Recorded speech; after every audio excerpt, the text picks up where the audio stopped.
Պարոն Մուրադյան, ձեզ հետ խոսելու ենք գիտահետազոտական եւ փորձարարական մշակումների,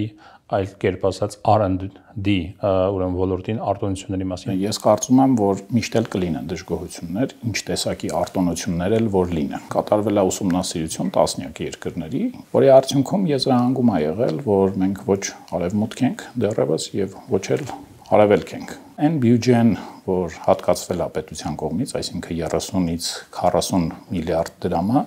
դա բավականին լուրջ խթանիչ ուժ է։ Այս արտոնությունների տեսակները այնպիսին են, որ պետությունը հենց ինքն է հաստատում,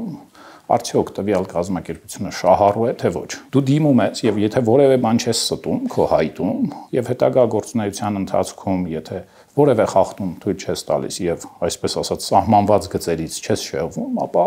ես բացառում եմ, որ պետական մարմինների հետ կլինեն խնդիրներ այս մասով։ Առաջին փուլի ընթացքում դիմողների մոտ 90%-ի հայտը բավարարվել է։ Նոր product կստեղծվի։ Կարող է լինել ինքը նոր product,